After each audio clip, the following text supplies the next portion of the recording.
dari kelompok 3 yang beranggotakan saya Ahmad Al-Hadi, Saya Nugra Nabili Rawang. Saya Muhammad Hatta Rizky. Saya Nurjala Cinta, saya Devi Hayati, saya Ashim Rinda, dan saya kami akan mempresentasikan bab 9 yang berjudul ketentuan pernikahan dalam Islam. Mahar atau mas kawin terkadang disebut nihlah atau syadok yang berarti sesuatu yang diwajibkan karena pernikahan, yakni harta atau apapun yang diberikan oleh laki-laki dan menjadi hak milik perempuan atau istri. Taqiyuddin Abu Bakar bin Muhammad Al-Husaini Al-Hasni dalam Kifayah Al-Ahyar fi Hili Gaya Al-Ikhtisar menjelaskan bahwa walaupun menyebutkan mahar dalam akad nikah, sunnah hukumnya tetapi wajib diberikan oleh laki-laki dalam sebuah pernikahan. Bentuk dan besaran mahar diserahkan kepada calon mempelai laki-laki dan perempuan. Tidak ada seharusan apakah harus sama, melebihi ataupun kurang dari mahar yang terjadi kebiasaan di daerah tersebut, karena yang dijadikan ukuran dari sebuah mahar adalah kerelaan antara kedua calon pengantin. Resepsi pernikahan. Walimatul atau sering disebut dengan resepsi pernikahan. Kata walimah secara bahasa berarti berkumpul. Sedangkan menurut istilah syariah yang dijelaskan Ahmad bin Umar Sahtiri dalam kitab Al-Yaqut Al-Nasib adalah nama untuk setiap undangan dan makanan dan minuman yang diadakan karena adanya kebahagiaan atau lainnya. Hukum mengadakan walimah menurut Mustafa Dib Al-Buga dalam kitab Al-Tazif fi Adillah Man Al-Gayah wa Al-Qarib adalah sunnah dan wajib hukumnya memenuhi undangan walimah tersebut, kecuali jika ada uzur atau halangan. Tujuan dari walimah adalah untuk mengumumkan pernikahan dan sebagai bentuk syukur atas kebahagiaan yang diperoleh dengan cara berbagi dengan sesama. Talak. Talak dari segi bahasa artinya melepaskan ikatan. Maksudnya di sini ialah melepaskan ikatan pernikahan. Hukum melakukan talak ialah makruh. Namun hukum tersebut dapat berubah sesuai dengan kemaslahatan dan kemudaratan keberlangsungan ikatan pernikahan. 1. Wajib. Talak menjadi wajib ketika bercerai, lebih baik mempertahankan pernikahan. Artinya jika ikatan pernikahan dipertahankan namun hanya akan saling menyakiti ataupun mendatangkan bahaya.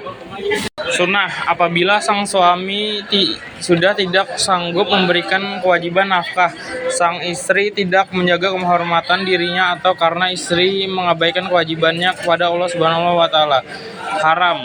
Haram menjatuhkan talak jika merugikan salah satu pihak. Talak juga haram dijatuhkan apabila sang istri dalam keadaan haid. Selain itu, talak hukumnya haram dilakukan ketika sang istri dalam keadaan suci sesudah dicampuri. Makruh merupakan hukum asal dari talak. Talak dihukumi makruh apabila tidak disertai dengan alasan yang dibenarkan dalam ajaran agama Islam. Macam-macam talak. 1. Talak dari segi kalimat yang digunakan. Talak ditinjau dari segi kalimat yang diucapkan, bisa dilakukan dengan kalimat yang terang, jelas, dan talak dengan menggunakan sindiran.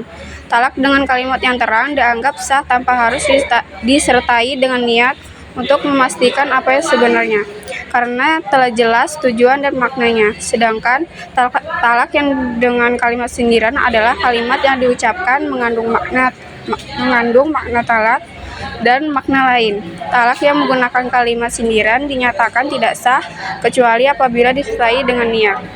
2. Talak dari segi sesuai atau tidak dengan aturan syariat. Jika dilihat dari sesuai tidaknya dengan aturan syariat, talak dibagi ke dalam talak sunni dan bid'i. Talak sunni ialah talak yang dilakukan sesuai syariat Islam, yang dilakukan ketika sang istri dalam keadaan suci, tidak sedang haid. Talak bid'i yaitu talak yang tidak sesuai dengan ketentuan agama Islam. 3. Talak dari segi boleh dan tidaknya rujuk. Dilihat dari segi boleh dan tidaknya rujuk dibagi menjadi dua, yaitu talak raj'i dan bain. Talak raj'i adalah talak yang dijatuhkan oleh suami kepada istrinya tanpa didahului oleh talak sebelumnya.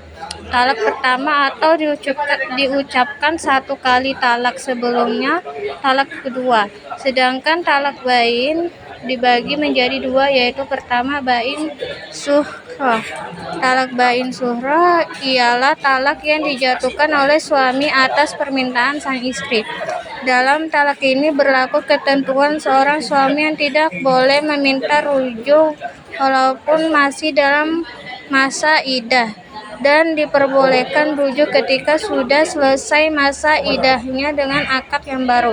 Kedua, talak bain kubra mempunyai hukum yang sama dengan talak bain sughra, yaitu sama-sama memutuskan ikatan perkawinan. Talak bain kubro atau talak yang ketiga kalinya berarti menjadikan terpisah untuk selama-lamanya. Sekian presentasi dari kelompok kami. Wassalamualaikum warahmatullahi wabarakatuh.